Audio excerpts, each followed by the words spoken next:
Voilà, donc ici, je vous vais présenter donc l'ensemble des parties et partie avec S, je peux mettre un S, d'un ensemble.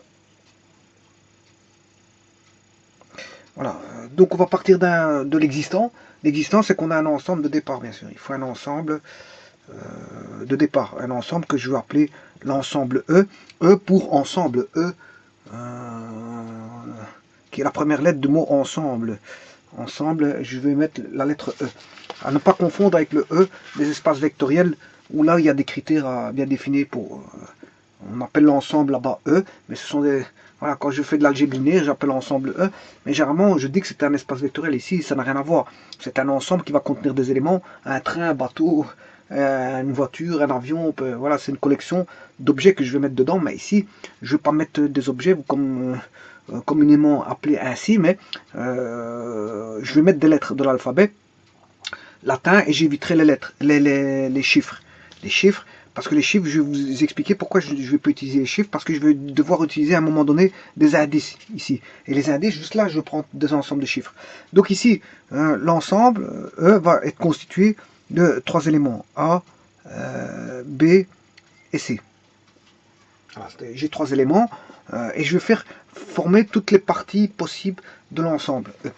Alors, on va prendre l'ensemble, se dénomme E, et je peux former à partir d'un ensemble contenant 3 éléments A, B, C, je peux prendre rien du tout.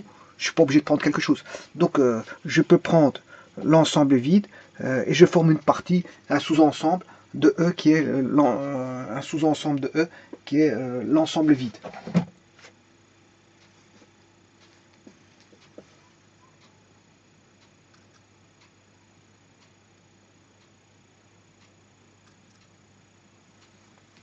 Voilà. Donc j'ai une partie vide, je prends une partie vide, voilà, c'est une subdivision de l'ensemble qui est un sous-ensemble de E, je prends rien du tout. Je peux prendre l'élément A, toujours pour ma partie P, que j'appelle P, je peux mettre l'élément A. Je peux prendre un sous-ensemble qui est B, et un sous-ensemble qui est C. Donc voilà, j'ai formé 4 parties pour l'instant. J'ai 4 parties possibles. Bon, je peux prendre le A tout seul, le B tout seul, ou le C tout seul. Maintenant, je peux prendre aussi des paires. Si je prends des paires, je peux prendre la paire, je peux prendre AB. AB, je peux prendre la paire AC. Voilà, AB et AC. Et je peux prendre le trio ABC. A, B, ou le triplet ABC, voilà. Et là, à ce moment, j'ai E. Alors, ici, j'ai oublié la paire BC. Voilà, et j'en ai combien? 1, 2, 3, 4, 5, 6, 7, 8. J'ai 8 parties possibles. Voilà. Toutes les parties possibles que je peux faire, c'est j'en ai 8.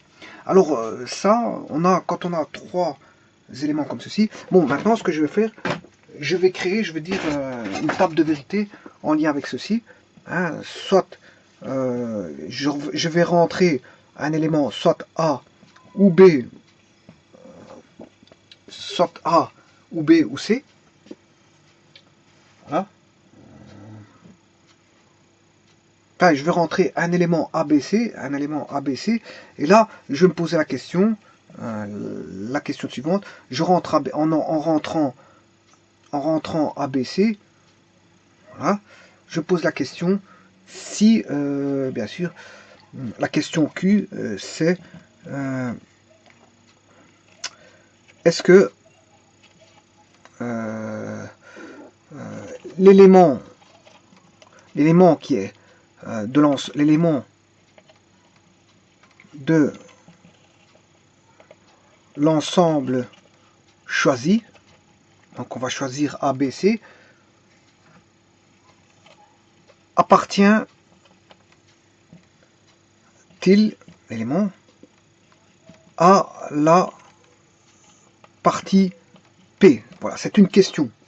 C'est une question. À une question, on peut répondre par oui ou par non, donc soit par oui ou non, soit par true ou false, ou soit par vrai ou faux. Voilà, on a deux chemins possibles à une question. Voilà. Donc on va rendre compte à ça et construire une table de vérité.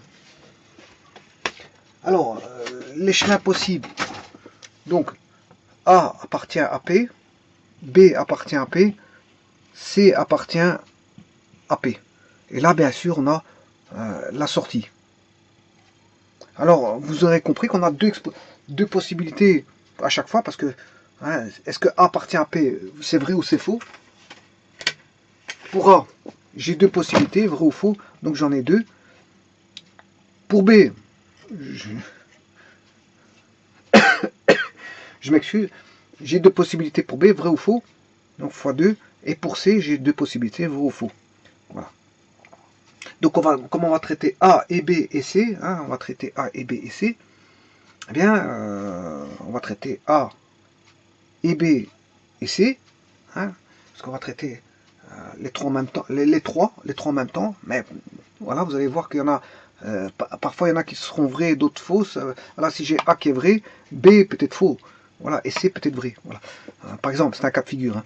Donc ici, 2 fois 2 fois 2 fait 2 exposants 3, et 2, ça fait 8. Donc j'ai 8 possibilités. Donc j'aurai 8 parties, si vous voulez. 8 parties possibles que j'ai déjà dénombrées. Hein, bon, là, on voit ça en analyse combinatoire. Voilà, c'est un résultat répétitif, le 2, hein, il est répétitif, donc c'est normal qu'on le mette 2 exposant le nombre de fois que ça peut arriver. Donc si pour A j'ai deux possibilités, B pour deux possibilités, C deux possibilités, mais voilà, ça fera 2 exposants 3. Maintenant si j'ai un 4 éléments, c'est 2 exposants 4. Un 5 éléments, 2 exposants 5. Si j'ai qu'un seul élément, c'est 2 exposants 1. Voilà. Donc ici on a bien 2 exposants. Donc le cardinal de E fait bien 3. Et le nombre de possibilités de créer des parties, on a 2 exposants 3 par partie, parce qu'on a 8 parties. 8 parties. 1, 2, 3, 4, 5, 1, 2, 3, 4, 5, 6, 7, 8. On a 8 parties possibles. Voilà. Donc maintenant on va créer une table de vérité avec ceci. Alors, en posant la question suivante. Alors, donc je suis en train de voir l'ensemble des parties et les parties d'un ensemble. Donc les parties d'un ensemble, j'ai 8 possibilités de créer. Voilà, je viens de les faire, c'est tous les P. Alors, qu'est-ce que les parties d'un ensemble? Bon, les parties d'un ensemble, c'est P, c'est tous les P qui sont inclus ou égal à E. Voilà, c'est tous les sous-ensembles extraits d'un ensemble E possible. Voilà. Et donc là, il y en a combien? Si on veut les dénombrer, il y en a 8. Mais en fait, tout sous-ensemble P est une... Tout ensemble P est un sous-ensemble de l'ensemble E.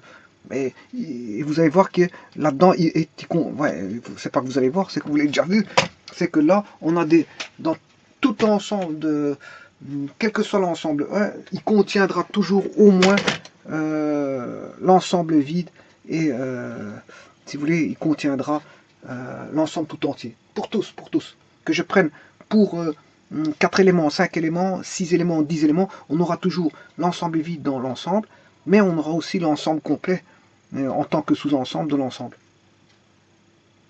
Voilà. Alors, on va créer cette... par la question, on va créer...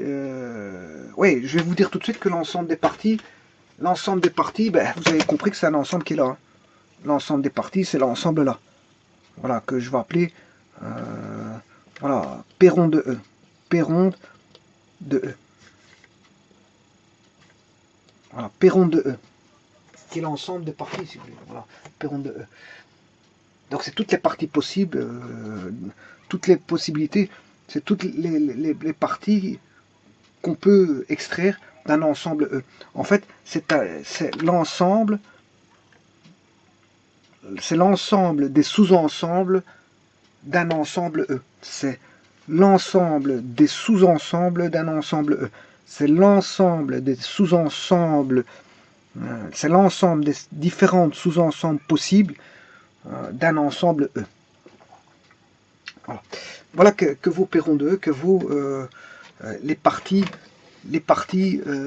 l'ensemble des parties. l'ensemble des parties se note. Donc les parties d'un ensemble sont les P. Voilà. L'ensemble des parties, c'est P rond de E. Alors, ben maintenant, on va créer cette table de vérité pour créer toutes les parties, si vous voulez, grâce à cette question-là. Question, est-ce qu'il appartient, en sachant qu'on va rentrer A, et B et C. Donc, si je fais ma table de vérité, ben, j'ai un arbre qui est possible. Hein. Voilà. Est-ce que A appartient à P? Oui. Habituellement, on met plutôt non ici. Et oui, ici. Vous allez voir pourquoi non ici et oui ici. Parce que dans les tables de vérité, il y a un standard qui est toujours à respecter, qui est toujours le même. Et en fait, on garde ce standard-là. C'est d'abord les non et puis les oui. Ensuite, on a, est-ce que B appartient à P? Oui, non. Oui, non. Est-ce que C appartient à P? Oui, non. Oui, non. Oui, non. Oui, non. Voilà. Donc si j'ai non, non, non, non, oui, non, oui. Donc est-ce que A appartient à P? Oui, non. Non, oui, je m'excuse, non, oui. Si A appartient à P, non. À ce moment, est-ce que B appartient à P? Et, bien sûr, ici il y a un et. Est-ce que et N appartient est-ce que B appartient à P? Non, oui. Et C, est-ce qu'il appartient à P? Non, oui. Est-ce que N appartient de ce deuxième chemin? Est-ce que N A appartient à P? Non. Est-ce que et B, est-ce que B appartient à P? Oui. Enfin, le deuxième chemin, c'est pas celui-là, je m'excuse, je me suis trompé. Il y a le premier chemin ici, non. Est-ce que A appartient à P? Non. Et B, est-ce qu'il appartient à P? Non. Et est-ce que C appartient à P? Non. Voilà. Donc, si A n'appartient pas à P, B n'appartient pas à P, ben, la partie est formée de la sortie, si vous voulez. Ça, c'est ce qu'on appelle les entrées. Voilà, on retrouve ça en électronique, hein, je veux dire, en analyse combinatoire, en électronique et en informatique, on retrouve tout ça parce que déjà, en électronique, quand vous avez des pattes comme ceci, bon, je prends un circuit E, qu'on appelle end en anglais. Voilà, à deux entrées, hein, j'ai deux entrées et une sortie. Bon, là, c'est ce qu'on appelle des variables. Ici, dans ce cas-ci, c'est A, B, C, les variables. Les entrées sont A, B, C. Et la sortie, la fonction est assurée ici par voilà, une sortie S qui est P ici. Voilà. Et en électronique, bon, si vous avez une tension, c'est 1. Si vous n'avez pas l'absence d'un niveau de tension bien défini qui est standard, vous avez 0. Donc on a soit un 1 ou un 0 en entrée. Alors, si vous faites une carte E, je vais la faire ici. Vous faites une table de vérité, c'est 0, 0, 1, 1, 0, 1, 0, 1, A, B. Voilà, on a les deux entrées et on a la sortie S. Alors, s'il n'y a pas de tension ici, pas de tension ici, c'est que on n'a pas de tension en sortie. Si on n'a pas de tension ici, une tension ici, c'est qu'on a une tension en sortie. Si on a une tension ici et pas de tension ici, on n'a pas de oui, ici je m'excuse. Si on n'a pas de tension ici, une tension là, comme c'est un et, il n'y a pas de tension. Si j'ai une tension en A, pas de tension en B, mais en sortie, j'aurai pas de tension. Et si maintenant j'ai une tension ici, une tension là, là à ce moment j'ai une tension. Donc j'aurai uniquement une tension que quand une tension de sortie, quand on aura voilà. Et ça c'est une carte de vérité qui est la carte E ou end.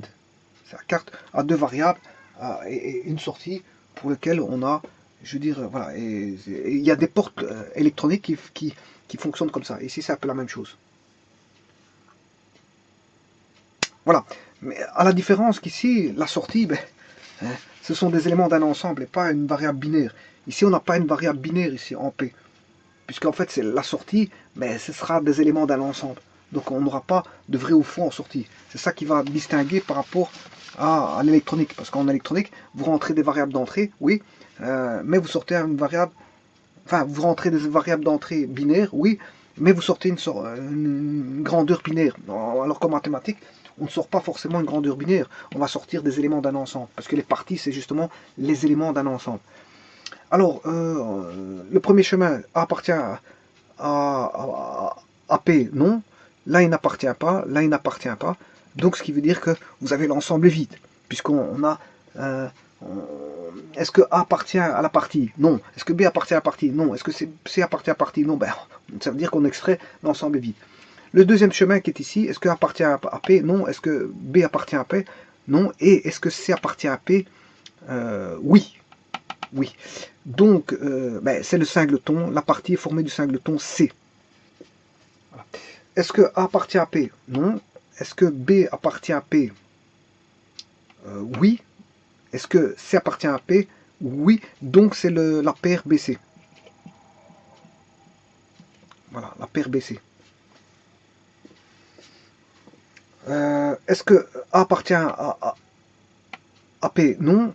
Donc à un moment donné, ici, si je divise en deux, on n'aura jamais de A, fatalement, parce que là, le A n'appartient pas à aucun moment donné en P, à P. Jusqu'ici, on n'aura pas de A.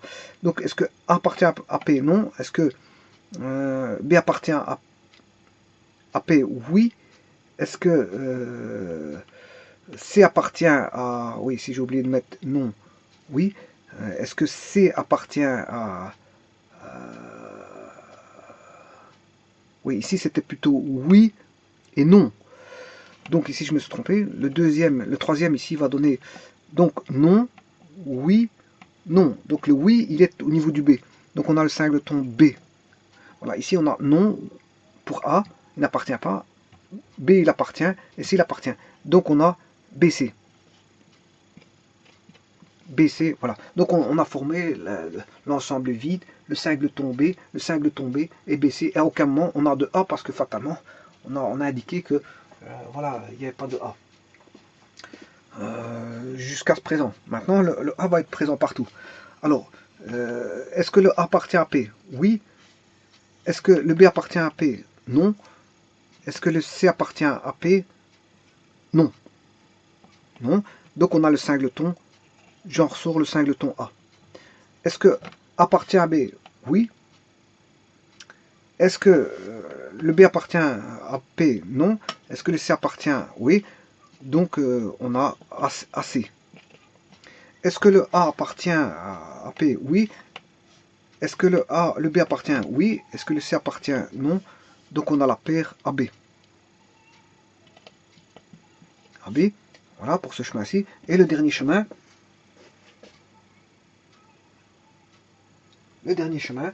est-ce que le A appartient? Oui. Est-ce que le B appartient? Oui. Est-ce que le C appartient? Oui. On a le trio A, B, C. Et on a bien nos 8 résultats qui sont tous différents. Hein. Ils sont tous différents. Il n'y en a pas un qui est équivalent, qui est identique. Hein. Alors comment écrire cette carte de vérité avec bon, des variables? Si je considère que le non c'est 0 et le oui c'est 1, eh bien ici j'ai une carte. Bon, comme il y a 4 résultats ici, j'ai divisé, il y a 8 résultats au total, ça c'est 2 exposant 3, ça fait 8. Je divise en 2, mais tout ce qui est au-dessus c'est des 0. Puisque le nom, j'ai dit que c'était des 0. Ça correspond à une variable, on va dire une variable qui ferait correspondre à un 0. Voilà. Alors maintenant, le oui. Le oui fait correspondre à une variable qui serait un 1. Voilà. Le non, ici, là, il y a une subdivision qui va donner 2 noms et 2 oui. Donc j'aurai deux noms, une subdivision qui va donner 2 oui pour le B. Ces deux-ci sont 2 noms pour le B, et ces deux-ci sont 2 oui pour le B. Donc ça va donner 2 noms, 0, 0 et 2 oui. Voilà, il en est de même pour ici, 2 noms, pour le B, on aura 2 noms, enfin, un nom pour le B, un nom pour le B, voilà, mais j'aurai 2 oui pour le A. Voilà. Pourquoi 2 oui pour le A? Parce que j'aurai le C qui voudra soit oui ou non. Hein. Voilà, alors là on aura 0, 0, 1, 1. Et alors ici, en dernier lieu, ben, on a à chaque fois non, oui pour les 4. Pour les 4, ce qui veut dire 1 qui fait pour les 4, quand je dis le premier il fera non, le second il fera oui, le troisième il fera non, et le quatrième il fera oui. Là on a la même chose, non, oui, non, oui. Donc on a une table de vérité qui est la suivante. Donc non, oui, non, oui. Voilà, on a une table de vérité complète. Voilà, et donc à chaque fois c'est entre eux, c'est le et, hein. On a un et. A appartient, est-ce que A appartient à la question c'est est-ce que A appartient à P, et est-ce que B appartient à P, et est-ce que C appartient à P.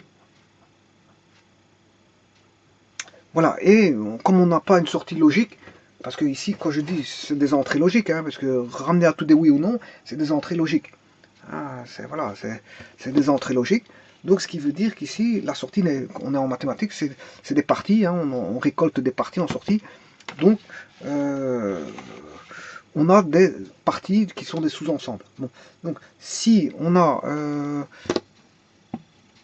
maintenant, je vais créer mon tableau qui va s'arrêter ici. Voilà. Voilà. Voilà.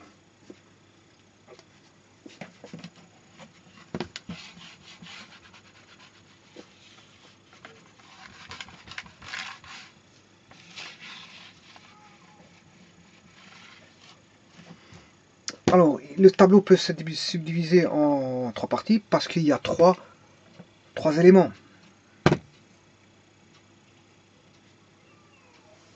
Et là, on a les parties ainsi formées.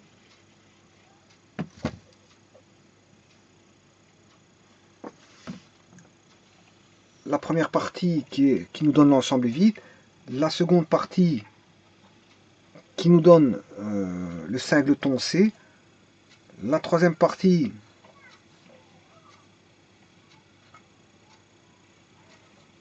qui nous donne le singleton B.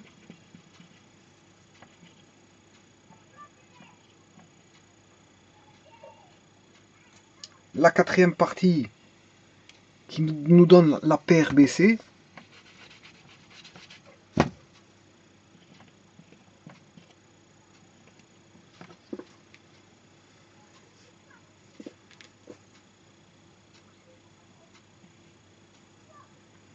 Voilà, la paire BC.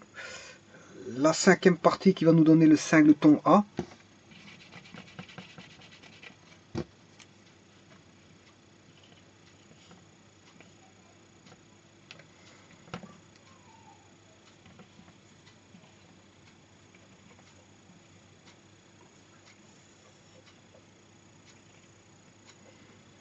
La partie ici qui va nous donner la paire AC. La paire AB et enfin ABC. Bon, notez que ABC, ben, c'est l'ensemble E tout entier. Hein. Voilà, c'est l'ensemble E tout entier.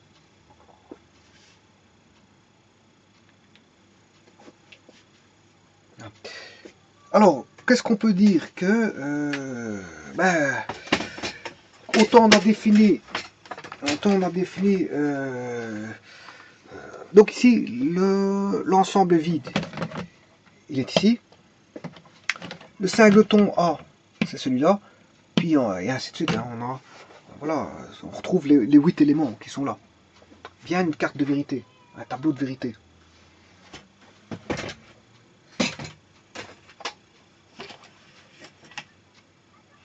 Voilà, et ceci en répondant à la question A, est-ce que A et B et C, bon, pris séparément, est-ce que A appartient est-ce que l'élément choisi qui est A appartient à la partie P, et est-ce que l'élément B est pas, choisi appartient à la partie P, et est-ce que l'élément C appartient à la partie P. Et là on a à chaque fois deux résultats possibles qui est soit dit en passant, soit vrai ou soit faux. Donc une proposition, elle est soit vraie, soit fausse. On a deux possibilités possibles.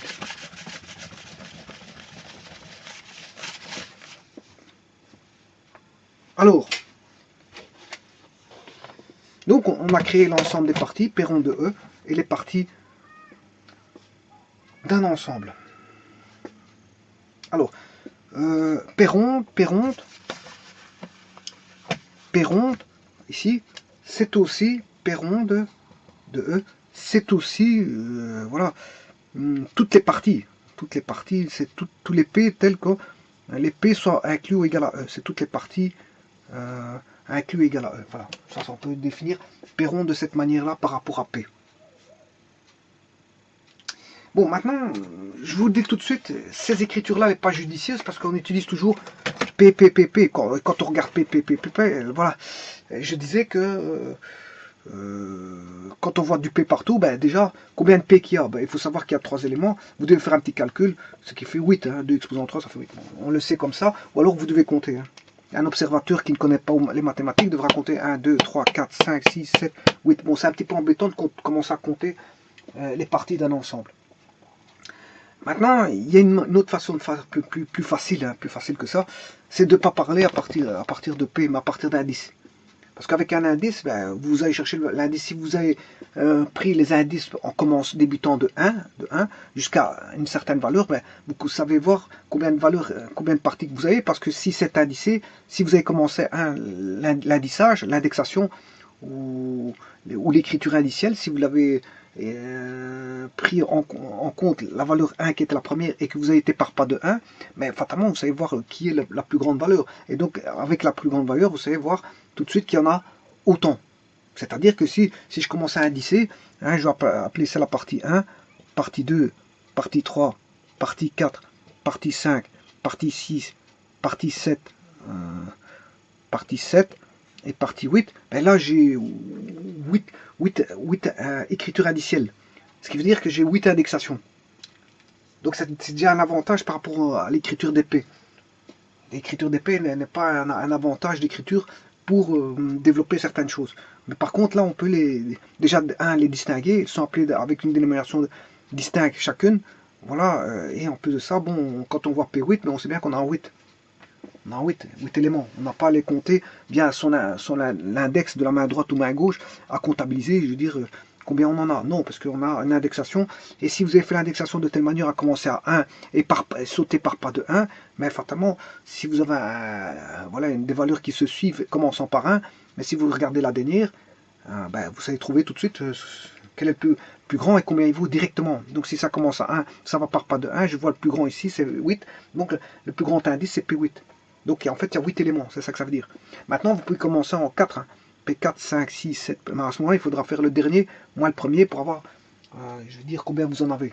Bon. Mais généralement, les indexations commencent à 1 par voie de facilité.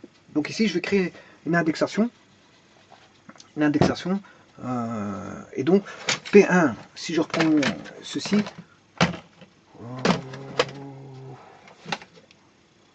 alors l'ensemble vide, là, on n'a plus d'épée. Mais les parties ne se dénomment plus P. Hein, c'est pas pratique. C'est pas pratique. Mais je vais les appeler les PI.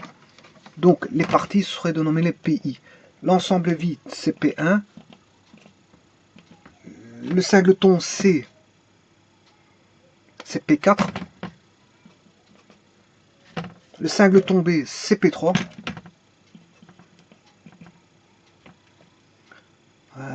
Le couple BC, c'est P8.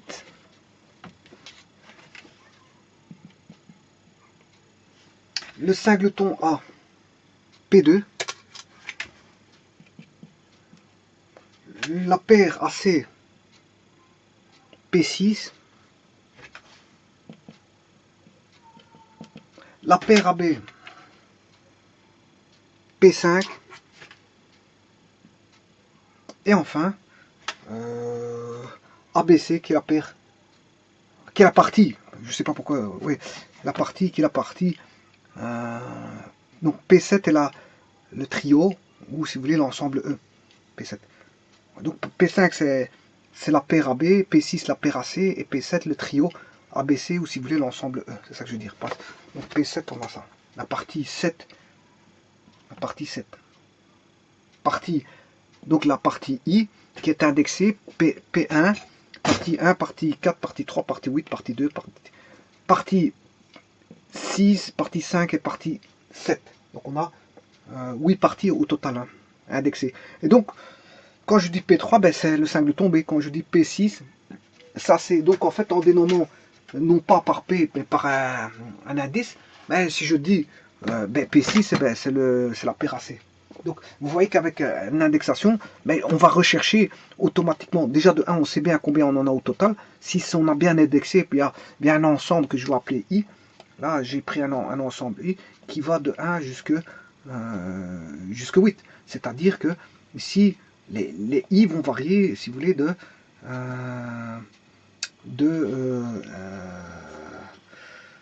les I sont compris entre 1 et 8. Les I sont compris entre 1 et 8. Bon. Et ici, pour un ensemble à cardinal de n, s'il y a n éléments, mais c'est 2 exposants n. Mais ici, comme cardinal de n vaut 3, ça veut 2 exposants 3. Donc, si une bonne indexation, c'est ceci, c'est de commencer en 1. Vous n'êtes pas obligé, mais je commence en 1. Parce que la meilleure des indexations, ben, c'est quand vous débutez quelque chose en 1. Soit dit en passant, la table ici, j'aurais pu l'indexer, bon, l'appeler la première ligne, deuxième ligne, troisième ligne, quatrième ligne, cinquième ligne, sixième ligne, septième ligne et huitième ligne. Bon, j'aurais pu l'indexer. Bon, on va rarement appeler ça. Ouais, si je commence à une ligne 10, l'indexation, ce sera 10. Bon, c'est les lignes plus basses, ça sera par pas de 1. 10, 11, 12, 13, 14, 15, 16, 17. Voilà, par exemple, je peux appeler par rapport à une indexation qui est la suivante. Bon, ou alors autre chose. Maintenant, je peux aller par pas de 2, 10, 12, bon, peu importe. Voilà. Je peux appeler aussi une indexation qui fait apparaître voilà, un pas qui n'a rien à voir l'un par rapport à l'autre. Je peux mettre n'importe quoi. 20, 25, 37, 49, 53, 63, 72, 81. Voilà, je peux prendre ce que je veux. Voilà, je peux prendre ce que je veux ici. Mais le tout, voilà, je prends 20 pour la première ligne, 30, 25, 37, 49, 53. Je les appelle comme ça par une indexation un peu bizarre. Bon, je peux tout faire, je peux faire ce que je veux. Mais sachez qu'ici, bon, déjà, c'est pas une bonne structure pour référencer. C'est une mauvaise structure de référence. Si on veut référencer quelque chose avec ça, ben, je veux dire, c'est pas l'idéal, c'est pas pratique. Voilà. Le tout, c'est qu'au moins, les index sont tous différents. Les index doivent être tous différents. On ne peut pas avoir deux index à valeur identique. On ne peut pas. Voilà. Donc les index doivent être tous différents. Donc ici, dans l'indexation, les i doivent être tous différents. Tous. Alors, donc je vous ai dit que la meilleure indexation, c'est de commencer à 1. Donc ici, voilà, j'ai une indexation des lignes. Mais ici, c'est une indexation des lignes. Par contre, ici, ça n'a rien à voir. C'est une indexation des parties. J'indexe les parties. Donc les index, je peux prendre des index de ce que je veux. Je peux faire des ensembles d'index de ce que je veux. Un index, c'est juste quelque chose pour montrer, pour aller rechercher quelque chose. Montrer, indexer avec un index. C'est un index. On montre avec, il y a le pouce, l'index, le majeur, l'annulaire, l'auriculaire dans les doigts. Ben, avec l'index, c'est généralement pour montrer. On montre avec l'index. Donc ici, on montre, voilà la partie 1, la partie 2. Où est la partie 7? Voilà, je la montre avec mon doigt. Je l'indexe. Bon, je peux l'indexer avec un... Bon, le mot index a donné, je veux dire, une définition qui est celui de montrer. Hein, montrer, voilà. Donc avec ceci, j'indexe avec le bic. Je sais pas forcément un doigt, parce que ça provient du mot index, indexer. Mais après, bon, je peux indexer avec mon bic, un crayon, une latte, ou je veux dire voilà, dire un bâton, tout ce qu'on veut. Tout objet peut être la voie à montrer. La voie à montrer, on peut montrer avec un bâton avec une canne, on peut montrer le chemin avec une canne, on indexe avec une canne, enfin peu importe, on peut montrer avec ce qu'on veut, voilà. Mais ici donc, l'indexation, ça sert à montrer quelque chose. Et quand on montre, on peut aller le rechercher. Visuellement, on peut le lire, on peut aller le rechercher. Bon, et en informatique, c'est un peu ça. Bon, indexer, bon, quand on indexe quelque chose, il est référencé. Donc, s'il est référencé au travers d'un index, mais connaissant son index, qui est, je veux dire, unique, parce que les index peuvent pas être, on peut pas avoir deux index identiques, parce que sinon, si à deux index identiques, je vais rechercher deux objets. soit différent, c'est indélicat. Indélicat, et c'est pas pratique. Bon, les index, c'est pour aller chercher, c'est une dénomination pour dire, écoute, je vais chercher la partie 6, ben, c'est la 6, c'est ça et rien d'autre. Voilà, donc c'est ça. Donc c'est pour les distinguer et les appeler d'une certaine dénomination qui est propre à, je veux dire, ici, comme il s'agit de parties, ben, on indexe des parties, donc en fait, ce sera le nom d'une partie qui aura son propre nom. P6, c'est la part. Il n'y aura qu'un seul P6. Contrairement auparavant, on appelait tout P. Bon, c'était pas pratique pour gérer, je veux dire, pour manipuler, je veux dire, les notions ensembliste avec des parties qu'on appelle toutes P. Par contre, avec PI, ben, si je dis la partie P3, ben, la partie P3, c'est le singleton B. Voilà, on peut montrer, aller rechercher et tirer un enseignement, aller le rechercher, le tirer et et le traiter. Donc vous voyez qu'ici, les index ici des parties, je les ai pris de 1 à 8. Bon, et la formation de l'ensemble des index, je peux prendre ce que je veux. Hein, ce que je veux. Voilà. Et ça dépendra de l'application, quel index qu'on va prendre. Mais vous allez voir tout de suite que là, j'ai indexé les parties d'un ensemble. Donc ici, on va déjà changer une définition. C'est que, comme j'ai indexé, ici, ben, j'ai une indexation. On va dire que on a les pays, une partie d'un ensemble, c'est les pays qui sont inclus dans E. C'est les sous-ensembles d'un ensemble, mais qui sont indexés cette fois-ci. Voilà. Et P rond de E, ben, on va changer la définition, puisque maintenant il y a un index, c'est les pays tels que pays sont inclus égal à E. Donc P rond de E, c'est toutes les possibilités voilà, de parties indexées. Toutes les possibilités de parties indexées. Voilà. Alors, on va regarder après ceci maintenant. Alors, l'indexation. L'indexation va créer quoi? Bon, la carte ici, j'en ai pas plus besoin. Parce qu'en fait, ici, bon, voilà. Mais j'en ai plus besoin. Donc ici, je peux effacer. C'est, voilà, l'indexation PI. De toute façon, je les ai dénommés derrière. Donc, j'ai pas besoin de la carte ici. Ou de la table de vérité.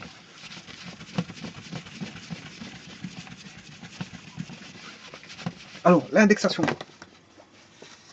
Je vous ai dit, on peut référencer tout et n'importe quoi. Je vous ai référencé les lignes du tableau, oui. Maintenant, les mathématiques ont déjà prévu des outillages. Hein. Bon, je peux vous prendre un outil de la boîte à outils qui est les familles. Les familles de quoi? C'est ça la question, c'est ça. Non, en tout cas, tout ce qu'on peut dire, c'est que quand on parle de famille, on parle d'indexation. Donc d'écriture indicielle et donc de, comment on appelle ça, d'index. Donc si j'écris par exemple, c'est une application, hein, c'est-à-dire que un index ou un, comment est-ce qu'on appelle ça, i pour index, i pour index, oui, ou indice, ben, je vais créer une application vers un élément que j'appelle UI. Bon, et c'est une application, c'est-à-dire que pour tout UI, mais j'ai un résultat. Voilà, j'ai toujours un résultat. Hein. C'est pas que j'aurai, pour un i, j'aurai rien du tout. Non, j'ai toujours quelque chose. Ça, c'est déjà une chose. Et la seconde, c'est que le UI par rapport à un i donné, il est unique. Hein. Pour deux i différents, mais les deux UI, hein, si j'ai UI et UJ, voilà, ça donne UJ, voilà. Si i est différent de J, mais on va dire que UI est différent de UJ. On ne peut pas avoir voilà, de valeurs données parce que c'est des résultats uniques. Et ici, c'est le cas. J'ai tous des résultats uniques. Mais il n'y a aucun résultat dans les pays, aucun qui est. J'ai le singleton A, singleton B, singleton C, la paire AB, la paire AC, la paire ABC. Bon, donc on peut parler d'indexation ici parce que tous les résultats sont uniques. Donc je peux créer une relation, une application entre l'indice et le résultat. Qui est la partie ici. Le résultat, c'est la partie I. Donc ici, la famille de quoi, je n'ai pas répondu à ça. Parce que vous allez voir, voilà. Ici, on peut avoir UI. Voilà, ça c'est une famille. I appartenant à voilà, un ensemble grand I. Alors si l'ensemble grand I vos n, ben, on a les suites. U1, U2, 3 petits points, 3 petits points, UI, voilà, 3 petits points, UN. Donc ce sont les suites finies dénombrables.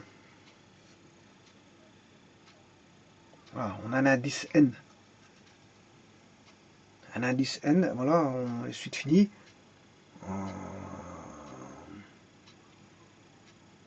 Ben, attention que l'ensemble N il est infini. Hein.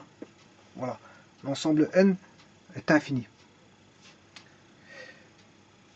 Bon, bon, ici c'est vrai que c'est un ensemble UN. On peut regarder les tendances du N quand quand N tend vers l'infini. Oui, on peut, voilà, ça c'est une suite, une suite, on va dire infinie, infinie. Parce que le N est dans N. Bon, le N est infini ici. Bon, maintenant, on peut avoir des suites finies. Hein. On s'arrête, voilà. On s'arrête à un moment donné. On s'arrête à un moment donné. Bon, ça c'est par exemple les suites finies. Je peux avoir des suites infinies, des suites finies, voilà. Enfin bref, ce que je voulais dire ici, c'est que je peux mettre des vecteurs aussi. XI, I, appartenant à I. Allez, par exemple, ça c'est un cas c'est des familles aussi qu'on retrouve, voilà, dans les espaces. Si je prends un espace vectoriel, sur le champ K plus Fa, voilà, je peux parler par exemple de X bar, une partie, ou tout simplement des éléments, X bar, Y bar, 3 petits points, Z bar. Voilà. Et ça, je prends une partie. Voilà. Il y a 3 petits points. Attention, c'est fondamental ce que j'écris là. Il y a 3 petits points. Ça veut dire que, voilà, ça, ce sont des vecteurs d'un espace vectoriel. Hein. D'un espace vectoriel où il y a la loi T+. Là, on a un champ K plus fois. Donc, on a un espace vectoriel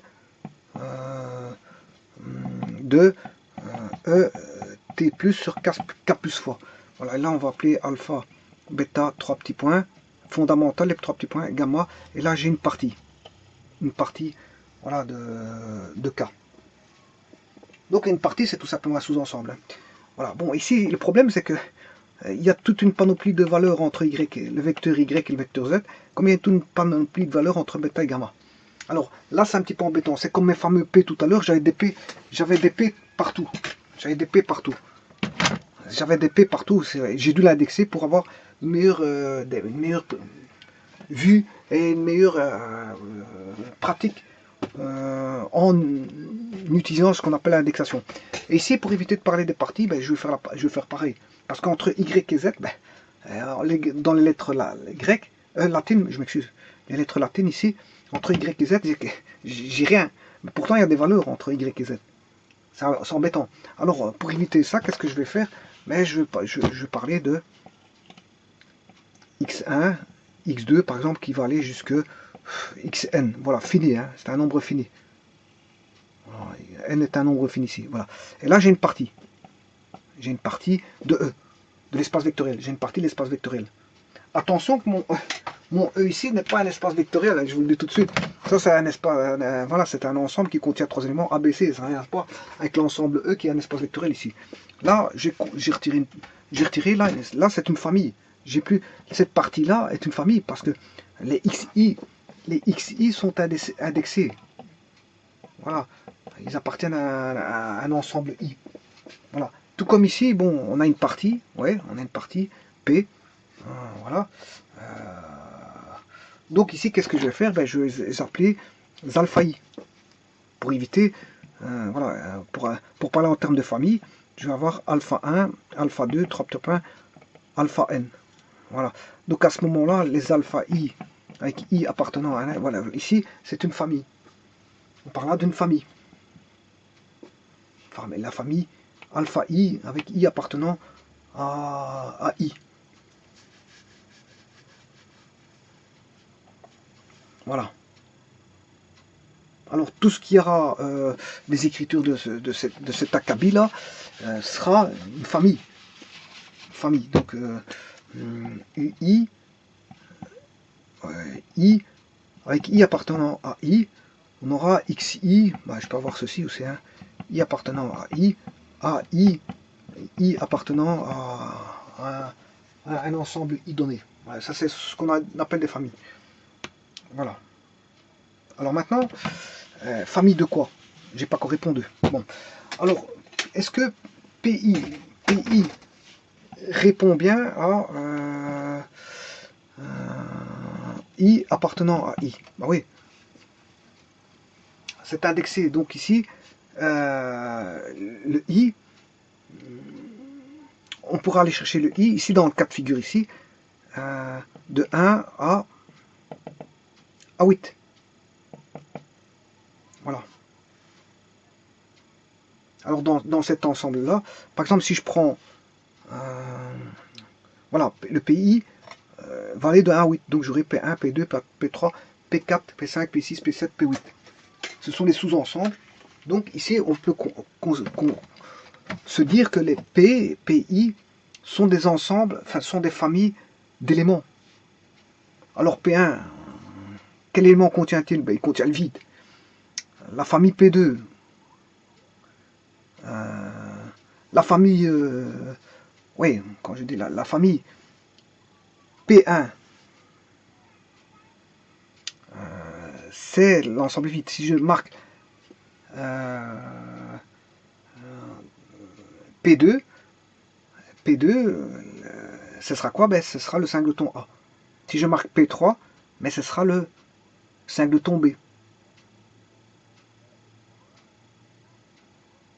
Voilà. Si je marque P4, ben, ce sera le singleton C. Donc les PI constituent, si vous voulez, une famille. Une famille. Voilà. Et cette famille-là est indexée de 1 à 8.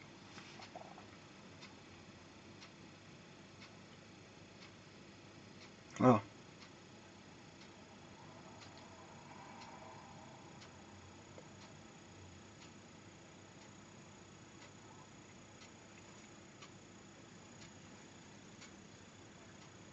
Alors, ici, ce sont des parties. Partie 1, partie 2, partie 3. PI, ce seront les parties. Hein. Voilà. La famille de parties. Voilà.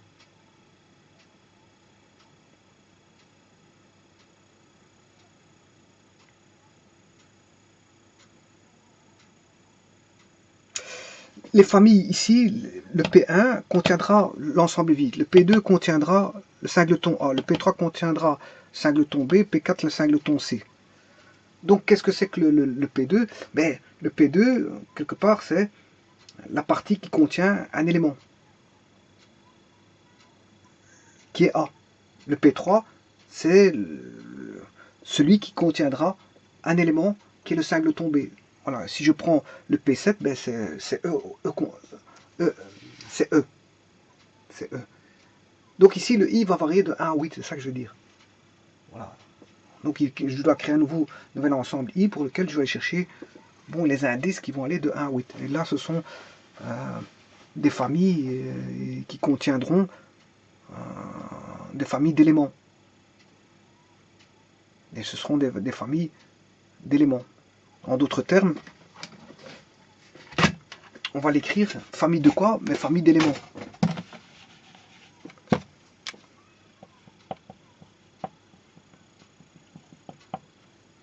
On va en prendre un. On va prendre P4.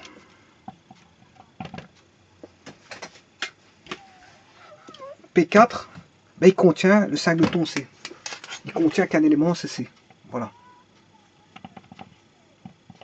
Voilà. On va aller chercher un nom de pays avec le I qui vaut, je sais pas moi, 6. 6. On a le couple AC. P6 est égal au couple AC. Donc P4, c'est l'extraction de l'ensemble E de C. Voilà. Donc c'est la famille qui contient le C, si vous voulez. P6, c'est la famille qui contient AC. L'élément A et l'élément C. Si je prends P7, ben, c'est A, B, C. C'est la P7, qu'est-ce que c'est? c'est la partie indexée numéro 7 qui comprend les éléments de l'ensemble E que sont l'élément A, la lettre B et la lettre C. Donc la famille P7 comprend l'élément A, l'élément B et l'élément C. La famille P4 comprend l'élément C. La famille P6 comprend l'élément A et l'élément C de E. Ouais, parce qu'on sait toujours que ceci, c'est toujours inclus ou égal à E. Donc voilà, quand on dit ceci, c'est la famille contenant les lettres A, B, C. Ça, c'est la famille contenant les lettres A, C. Ça, c'est la famille contenant la lettre C. Donc, les parties ici sont considérées comme des familles d'éléments. Famille A, un élément. Famille A, deux éléments. Famille A, trois éléments. Voilà. Alors maintenant, ça, ce sont les familles d'éléments. Alors, parce qu'on peut parler d'autres familles. Hein. Tant que je crée des indexations, je peux créer des familles. Hein. Voilà. Alors maintenant, on va créer une autre famille, mais non, des familles de parties. Famille de parties. Alors là, je vais rechercher une nouvelle indexation que je vais appeler, là, je vais appeler F de I.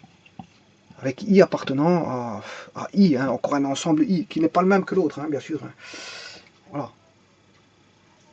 Par exemple, ici, je vais créer une famille F1 qui va contenir P1, P5 et P3. Une famille F2 qui va contenir P1, P2, P7 et P4. Et une famille F3 qui va contenir, si vous voulez, P1, P2, P3, virgule, jusque Pn. Voilà. Ben, on va aller rechercher tout ça. Alors, ici, l'indexation des familles, ben, elle va de 1 à 3. Hein. 1, 2, 3. Mais attention que ce sont des familles de parties ici, c'est plus des familles d'éléments. C'est des parties, c'est des familles où j'ai des parties indexées. J'ai des parties indexées. Voilà, j'ai des parties indexées. Donc on a des familles qui reprennent, si vous voulez, des parties, voilà, qui reprennent des parties, qui elles-mêmes reprennent des éléments.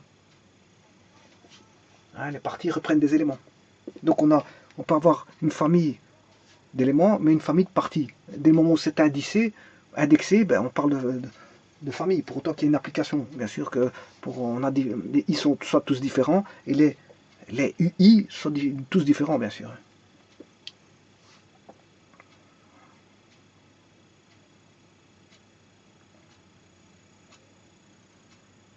Bon, donc ici, qu'est-ce qu'on va faire? P1, qu'est-ce que c'est? P1, c'est l'ensemble vide.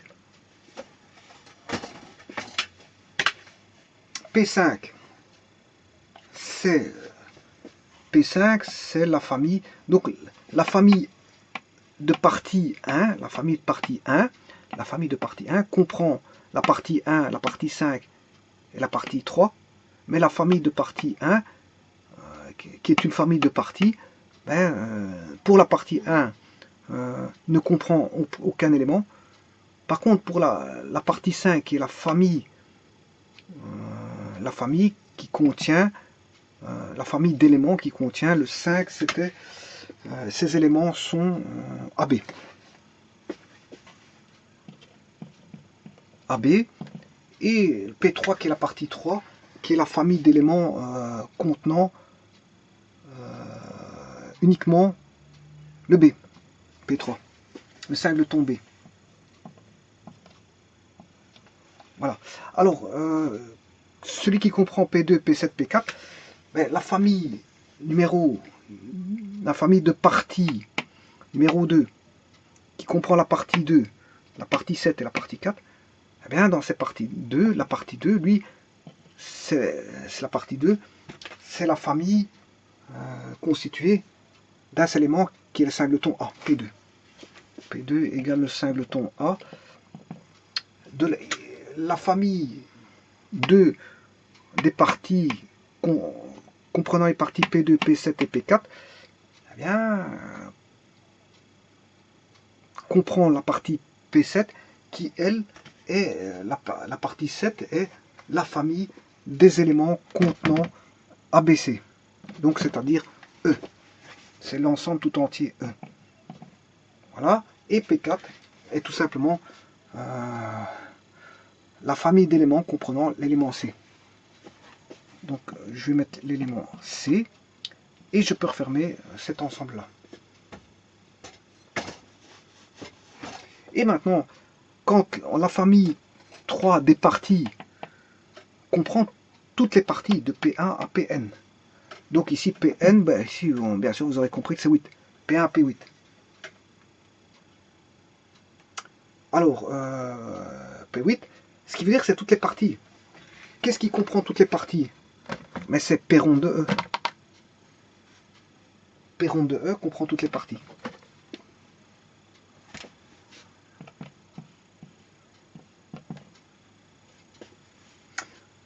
Donc, en fait, qu'est-ce que c'est P rond de E? Ben, c'est une famille spéciale. C'est une famille spéciale qui comprend toutes les parties. C'est la famille la plus complète, si vous voulez. La famille la plus complète, comprenant toutes les parties, sans en oublier une, eh bien, forme P rond de E. Maintenant, est-ce que je peux écrire ceci? F4. Voilà la famille de parties pour lequel je ne prends aucune partie. Je ne prends aucune partie, comme ceci. Voilà. Je ne prends aucune partie, là. Donc, si je ne prends aucune partie, la partie elle est vide. La F4 est vide. Alors, pas confondre avec F5. Je vais refaire encore un cinquième, je ne sais pas si on voit. Je vais le mettre juste en dessous et terminer la vidéo ici avec ça. Si j'écris ceci, bon, qu'est-ce que vous avez fait là? Vous avez compris que vous avez pris une partie qui est P1. Vous avez pris la partie qui est l'ensemble vide.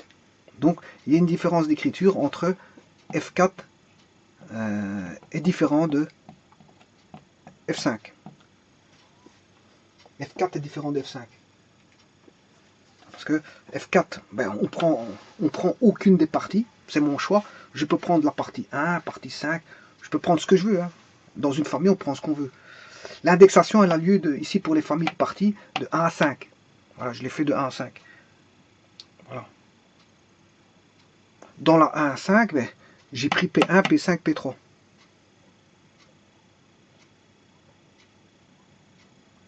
Dans la famille de parties, ici j'ai pris 3 parties, mais j'ai pris P2, P7, P4.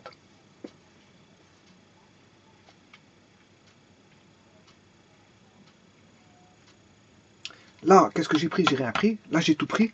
Ça fait P rond de E. Quand on prend rien, ça fait F4 est vide. Et si la famille 4 est vide, voilà. Et si je prends F5, mais F5, ici, j'ai pris une partie qui est l'ensemble vide de la partie 1. Voilà.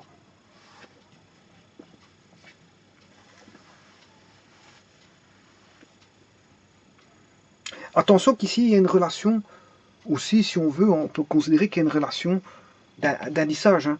Pour la famille 1, j'ai pris voilà, 1, 5, les index 1, 5, 3. Donc en fait, quelque part, qu'est-ce qu'on a fait ici? Pour F1,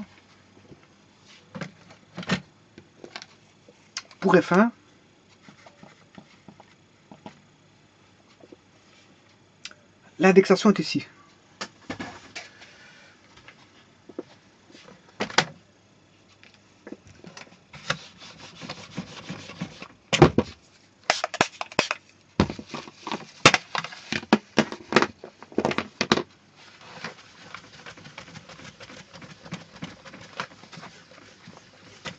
On peut avoir des relations à index, bon, ça vous le constatez.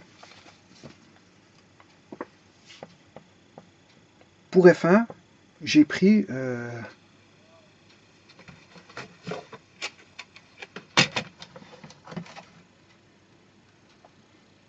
1, 3, 5. partie 1, la partie 3 et la partie 5. Alors ici, je peux écrire que F1, ben, c'est PI avec I appartenant à une partie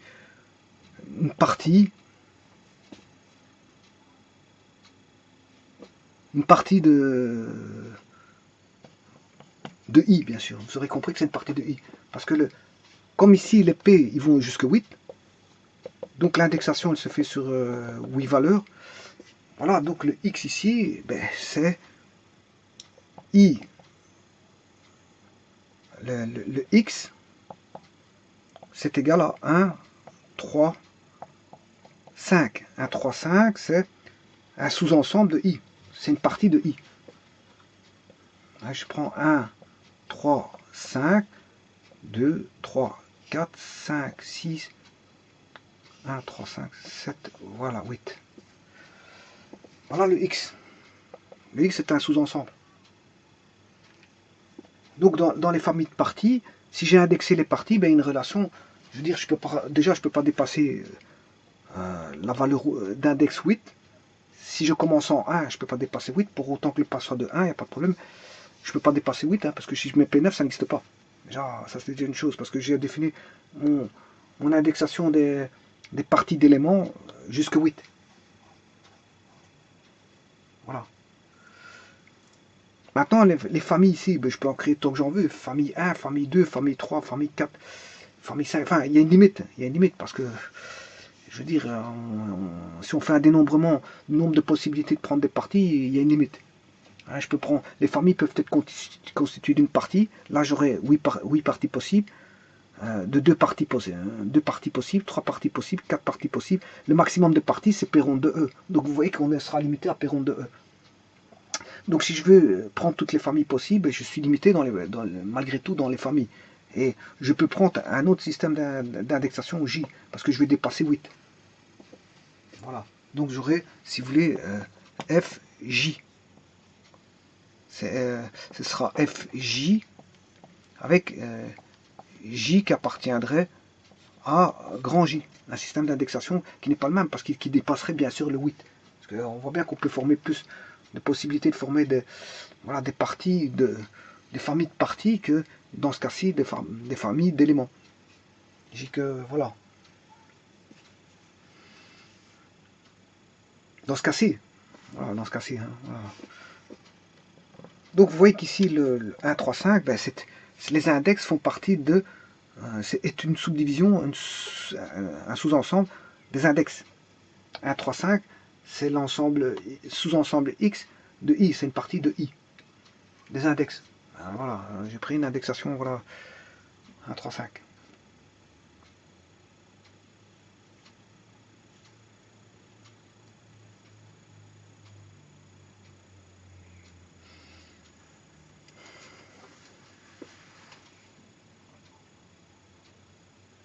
Donc c'est vous qui formez l'ensemble I ou J. Hein. Le J, enfin surtout le J. Bon, combien de familles vous voulez donner si vous avez 10 familles à faire, ben, vous ferez de F1 à F10. Hein. Voilà. Et puis je terminerai avec ça, je vais vous mettre un exemple avec 10 familles. Voilà. Donc voilà, je vais vous mettre un exemple avec 10 familles. Famille de parties, attention, pas confondre famille d'éléments qui sont les P et les familles de parties FI.